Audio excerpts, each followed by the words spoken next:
Welcome to Growing the Ozarks. My name is Kelly McGowan. I am a field specialist in horticulture with University of Missouri Extension. And today my guest is John Burns, president of the Master Gardeners of Greene County. And welcome, John. Well, thank you for having me.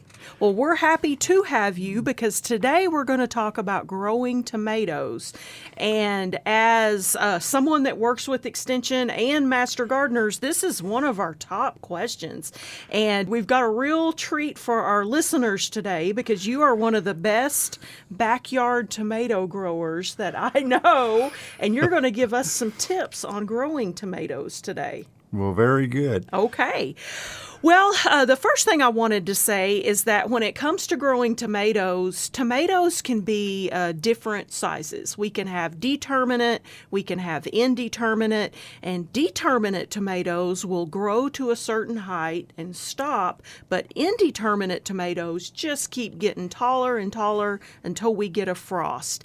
And keeping them up off the ground is important through staking. So can you tell us a little bit about staking and how you keep your plants in an upright position? Because sometimes that can be tough to do. Yes, it is. It is a challenge. My favorite tomato is an indeterminate tomato, which means that it will grow until it freezes. And my tomato cages are 10 feet tall. It grows out the top of them. I use, it's 10 feet of woven wire put into a circle, so that makes it almost 4 feet in circumference. And I put 2 tomato plants in each cage, and then I have to go out about every day and tie them to the sides. And so that keeps my staking in line. I don't want the tomatoes to get loose and grow on the ground. You know, tomatoes will grow quite successfully. You just let them go on the ground. But they take up a lot of room and get a lot of diseases and stuff from the ground. So I wouldn't advise you doing that. Yeah, we want to keep them up off the ground for disease prevention. And another part of that is pruning and suckering. So it's important to keep those lower leaves pruned that might be touching the ground. But can you also tell us about suckering and kind of how you do that and what you look for? Okay. Well, suckering is on the main tomato vine, you'll have a leaf that comes out, and in that crotch of that leaf, you'll find a sucker starting to grow, and they grow very fast.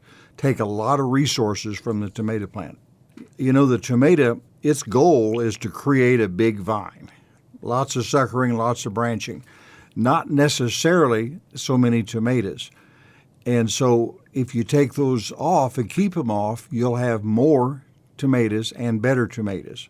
About every day I check to see if I've got new ones and break them off. If they're small, you can just break them off. Otherwise, you can cut them off. And I do that about every day. Okay, well, very good.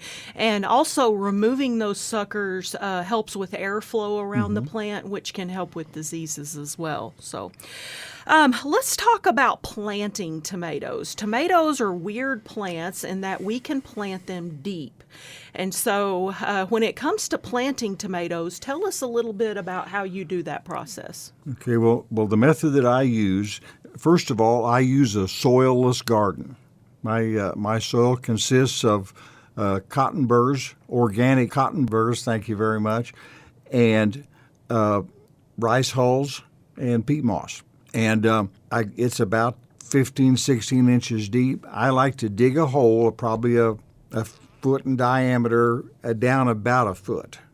Then I'm going to take a cup or 2 of triple 13 fertilizer and mix it with about twice that much dirt, create a cone in the bottom of the hole that I just dug, and then fill that hole up to the top of the cone, and then, which makes me about 6 inches deep.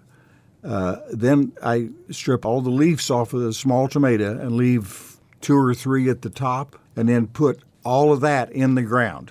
It depending on how tall your tomato plant is, you may have 6, 8 inches. If you need to curl them around, that's fine too.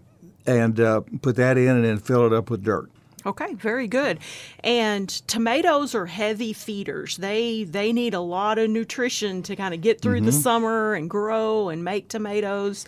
And so you mentioned some fertilizer, but soil testing is also a good idea, especially if you have had problems with your tomatoes, and that's something we do at the extension office for a fee. So that's a good idea as well. So John, I want to thank you for being with us today, giving us some good tips, and we wish people good luck with their tomatoes. Very well. Thank you very much for having me. Thank you. This has been Growing the Ozarks, and you can find more information on this episode and others at ksmu.org.